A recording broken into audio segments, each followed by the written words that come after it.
Minha luz e salvação. Olá, gente querida, que a graça e a paz, as doces misericórdias e o amor do nosso Deus estejam sobre vocês, sobre nós no dia de hoje. Eu espero que vocês estejam todos bem. Eu quero aqui ressaltar a importância dos nossos estudos diários acontecendo aqui no nosso canal no YouTube, nas plataformas digitais da nossa igreja. Você pode acessar diariamente esses estudos e verificar aqui na descrição do vídeo os horários de estudo bíblico na nossa igreja, que acontecem semanalmente, o horário da escola dominical, que é às 8h30 da manhã. Você pode frequentar e aprender mais da palavra de Deus, assim como ler a Bíblia também constantemente, diariamente, sempre, para que cresçamos junto em comunhão, conheçamos a Deus face a face. Nós aconselhamos que você adquira a Bíblia 365, porque ela divide a leitura do texto bíblico em um trecho do Novo Testamento, um do Velho Testamento, um salmo e um provérbio, todos os dias. E ao final de 365 dias, você terá lido a Bíblia toda em um ano.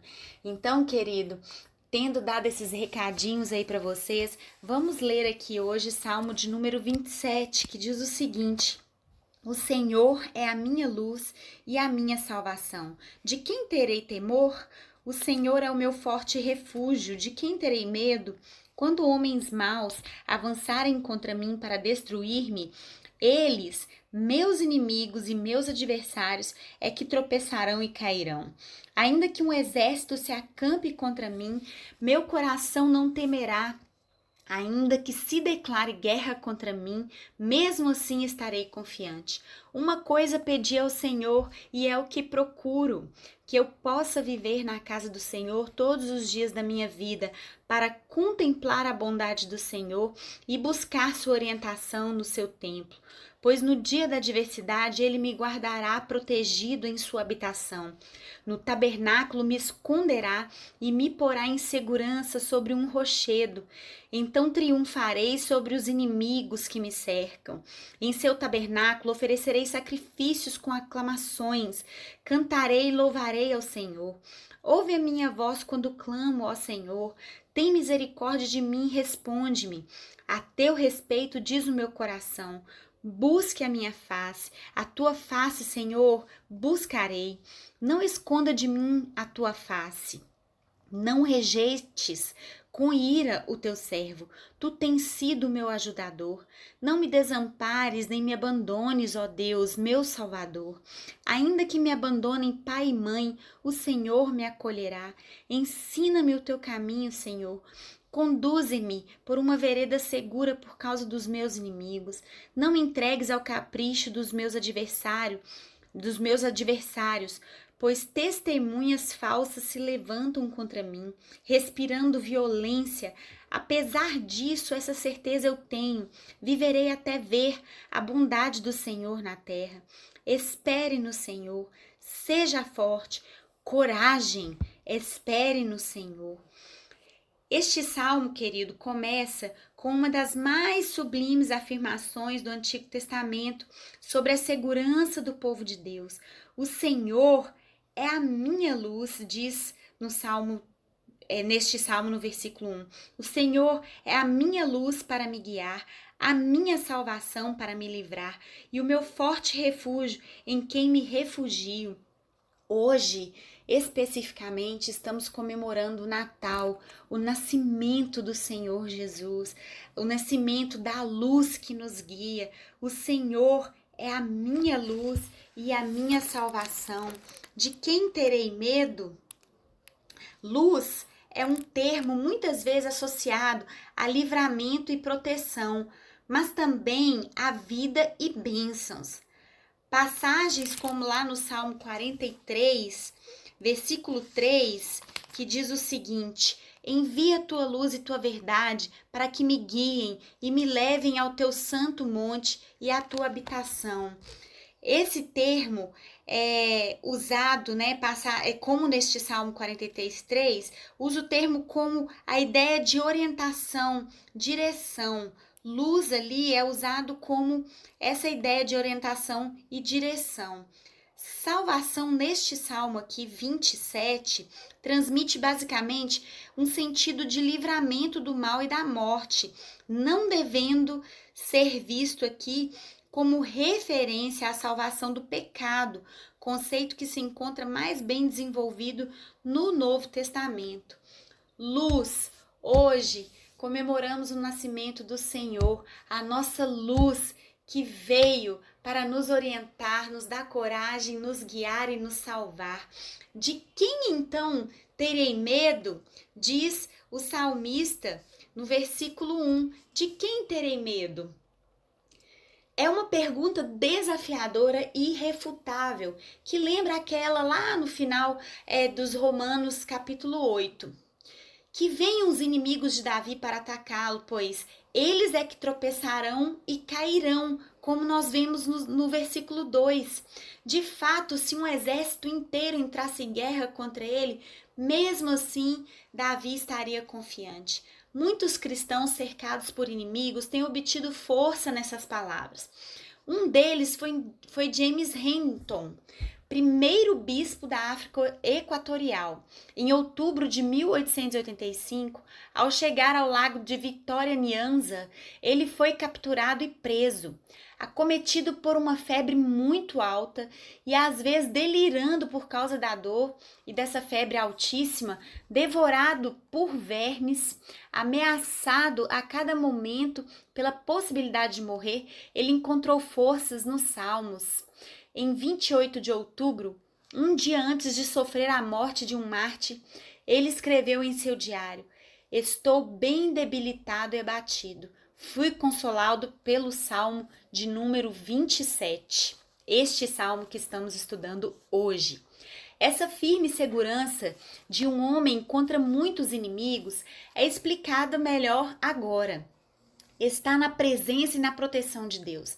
Davi acalentava um desejo acima de todos os outros, viver na casa do Senhor por toda a sua vida, para que pudesse contemplar a bondade do Senhor ou provar a doçura do Senhor e buscar a sua orientação no seu santo templo. Ao que tudo indica, não devemos interpretar essa ambição de modo literal. Somente os sacerdotes viviam nos recintos da casa de Deus, e Davi não pode ser aspirado ao sacerdócio, uma vez que pertencia à tribo de Judá e não à tribo de Levi.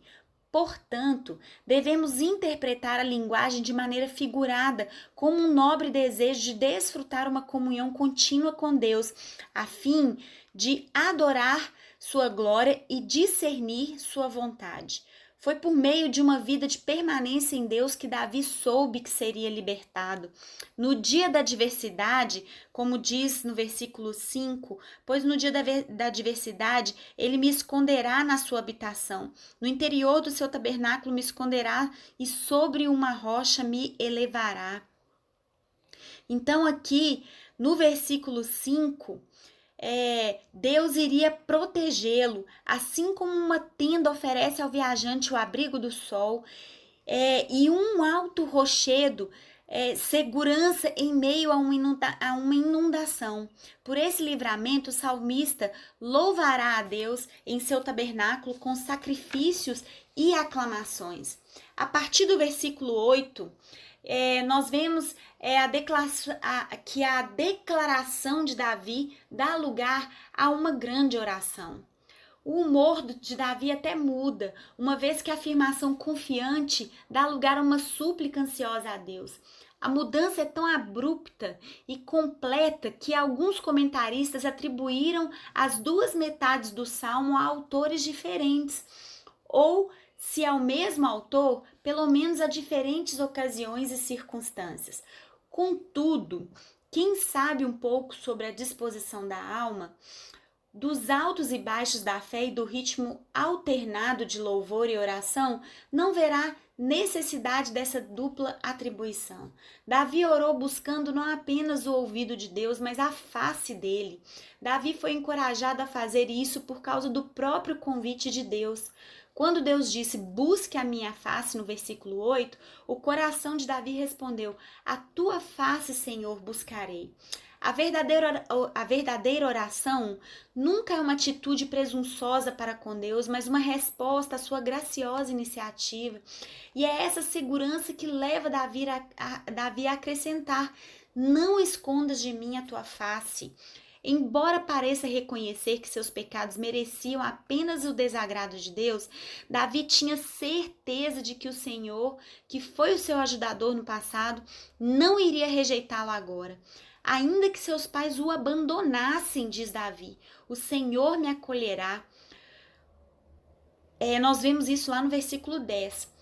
E o Senhor me adotará como seu filho, como diz um comentarista bíblico. Para comparar a semelhança do amor de Deus no Antigo Testamento com o terno cuidado de um pai ou de uma mãe, nós precisamos ter a consciência de que Deus é o nosso Pai e que somos seus filhos. A oração em negativa, na qual o salmista pede para não ser abandonado, é agora seguida por um pedido positivo de orientação para que seus passos possam ser direcionados a um caminho plano. Ele desejava aprender o caminho de Deus para não ser entregue aos caprichos dos seus adversários. Assim como começou este salmo, termina com uma expressão de serena confiança. O autor dele atravessou seu túnel de escuridão. Sua fé foi severamente provada, mas triunfou. Apesar disto, essa certeza eu tenho. Viverei até ver a bondade do Senhor na terra. Aquele que desejava ardentemente ver com os olhos da fé a bondade do Senhor, teve certeza de que antes de morrer, veria a mesma bondade do Senhor manifestada em suas próprias circunstâncias. Ele estava tão certo disso que pediu aos outros, espere no Senhor. Versículo 14, isto é, confie nele com paciência. Não basta, querido, pedir a uma pessoa que ela seja forte, que ela seja corajosa.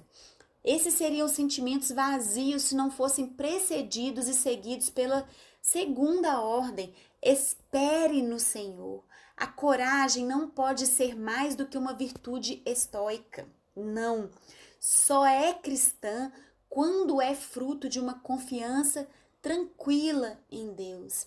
E eu quero terminar este estudo de hoje com uma frase de João Calvino que diz o seguinte: porque todo aquele que buscar a Deus sinceramente e com um coração puro será ocultado em segurança sob as asas de sua proteção. Lembre-se, o Senhor é a sua luz, é a minha luz e é a nossa salvação. Que Deus te abençoe.